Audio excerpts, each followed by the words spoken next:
took this pan and I preheated it until it's now a little bit smoky. I preheated it, and then after it's hot, I put a little olive oil in it. Not a lot. You can see there's just a kind of a bit there. And now it's hot enough. I can tell it's smoking. And I'm going to put my tenderloin in here. It's seasoned tenderloin. I'll talk about that, yes. Okay, he'll talk about that. Sorry. I hate to have camera people all getting in the way. If you put it in and you wiggle around just a little bit right at the beginning, it doesn't stick quite as much.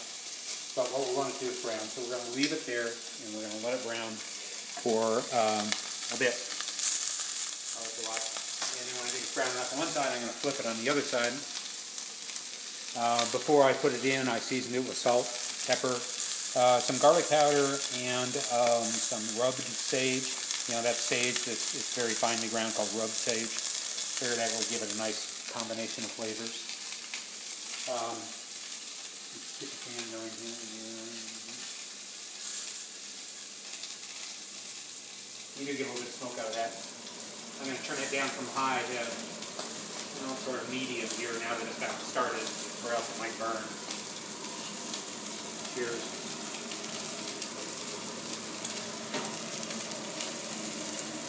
Try not to move it around too much when it's browning, but I'm going to take a peek. It's almost there. We don't want to get it dark or anything. We just want to give it some brown flavor, and it's good for the sauce later on, and it just flavors everything.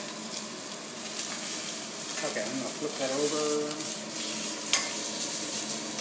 You can see it just made it, turned the color a little white. We've got some brown going on there. So now we'll leave it for about another minute or so.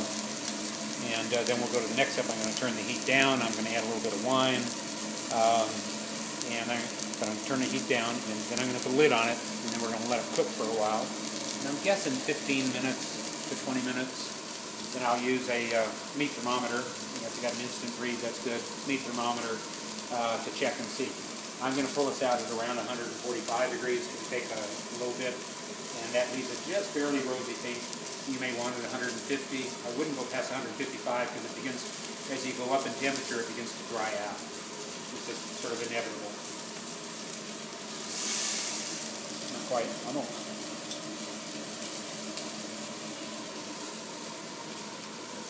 And the moisture from the wine with the lid on will cook the rest of it without needing to brown it all the way around.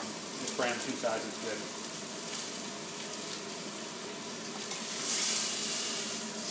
Almost.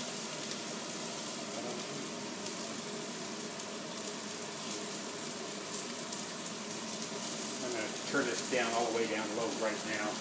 This pan has a kind of a heavy layer of copper aluminum on the bottom of it, so it takes it a while to cool down. If you're using a pan that's got Teflon on it that's thinner, that's not an issue. I sort of like these kind of pans for doing this because I think you get a better browning than you do with the Teflon pan. But it depends what you got. As long as you got some kind of lid so that you can close it up when you're ready. Pretty smoothly here about there in terms of browning. Let's take a look. Yeah, that's good enough. I'm going to actually move that off the heat for a minute just because I know that this pan stays particularly hot. So here I got some wine. This is a Sauvignon Blanc, any white wine. We would use vermouth, except we used up the rest of the vermouth. Joyce put it in some other food somewhere. All right, this will get all excited here, but that's okay.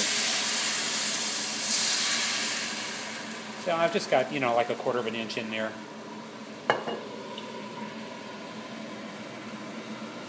I wouldn't put any more than that. Even a little bit less is okay. In the end, we're going to cook it back down again. All right. So now things are calmed down, cooled down. Put it back on the heat. Put my lid on, and I'm going to check it in about 12 to 15 minutes with my meat thermometer. And we'll pick up the video in part 3 at that time.